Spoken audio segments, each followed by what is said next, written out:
Everything was cool up until the summer that Liberty Avenue closed. More specifically, the morning where it first occurred to many of them that maybe this company was no longer on the upswing.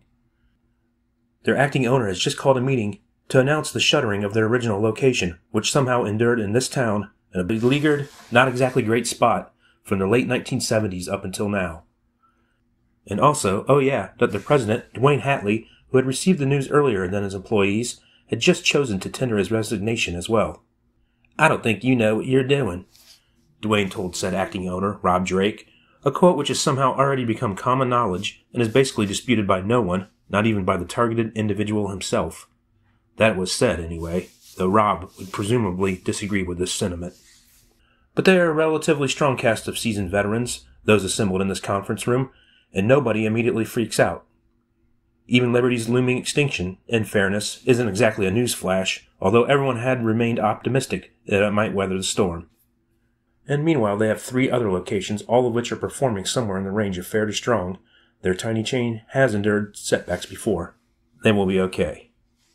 Once the unavoidable vague if nervous giddiness associated with even bad news wears off, however, many will wonder what this means their future president then. Much subsequent hand-wringing will ensue. Some muse that an outsider would represent the best thing for this company, while others opine that an outsider is about the last thing this company needs. And all the while their lame duck of a president admits that he really isn't sure what he plans on doing after leaving this place, only that it isn't this. The very structure of this enterprise is an odd one, though it somehow worked, on a mostly uphill slope for over 25 years. Bellwether Snacks, a wholesale operation shipping packaged goodies around the globe, was founded decades upon decades earlier by one Walter Locke, a former peanut vendor turned self-made multimillionaire. He and his faithful wife Beatrice, both now safely in their late 70s yet still quite active, slowly increased their holdings and their spread across the years to its current state of a half-dozen distribution centers throughout the United States.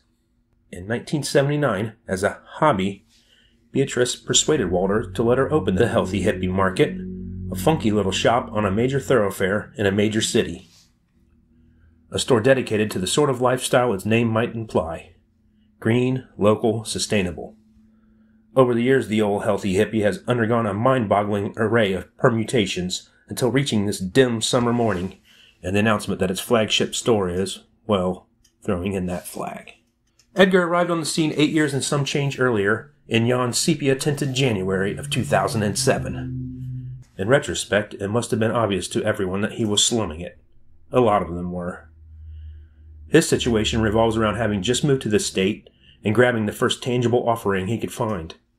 So yeah, the pay's not great, but he's not complaining. He kind of likes this kooky little mom-and-pop operation. And when he thinks back upon those early days, his thoughts inevitably lead to that first curated trek around their Palmyra outpost. "If you think this place is dysfunctional," Corey Brown is telling him, guiding Edgar through this meandering tour, "you should see it at inventory time. I think they find these people 4 a.m. at the bowling alley." Corey Brown is the assistant store manager at Palmyra. His incongruous appearance matches that of Palmyra's, which has nothing in common with either of its big city stores to the south. Towering and burly both, in the Paul Bunyan model, and often even dressing the part. Big on the corduroy pants and the flannel shirts, for instance. But with a curly mop of bright orange hair and matching goatee, as though Bunyan's distant Irish cousin. So he escorts this latest hire, Edgar, about the premises to point out various highlights, challenges, and possible future projects. Palmyra is one of the wealthiest per capita little hamlets in this region, an enclave of upper-class white people as far as its residential base. But it's also a college town. Hence, this outpost attempts catering to both demographics somewhat. Only somewhat because, as is often the case during tours like these, what he is officially being shown is probably not all that important. But a lot of the background noise, so to speak, the stuff Edgar's seeing elsewhere, he suspects just might be. Like, okay, this Palmyra location apparently just cleared out its utility room 2 weeks ago to make room for a new water tank. Outside, on the concrete slab of a back dock, they've set a table that looks like maybe it was stolen from a laundromat, out there to rot, next to some empty greeting card racks, items that were apparently in the utility room prior to this. Random weird objects are just lying on the floor in the hallway, such as a paring knife and a shrimp fork, though it's unclear whether these precede the new water tank or not. Yet even for a shop with hippie in its store name, these seem like odd touches for this demographic this lack of concern for appearances. Then again, this is all stuff behind the curtain, really, which the average customer wouldn't see. So this old hot plate tossed casually aside by the ice machine, or old wooden baskets, and ugly white foot cases with black matting which nearly blocked the back door, are maybe not that big of a deal. Some of the decisions limiting their workspaces are a bit more puzzling, however. The produce department's back room is almost entirely taken up by twin rows of shopping carts, which cashiers are apparently halfway through re-stickering in their spare time.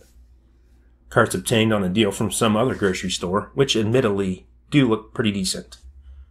A folding table has been casually laid atop some of these as a clever workaround to the space crunch, which in turn has become a convenient catch-all for stacking crap.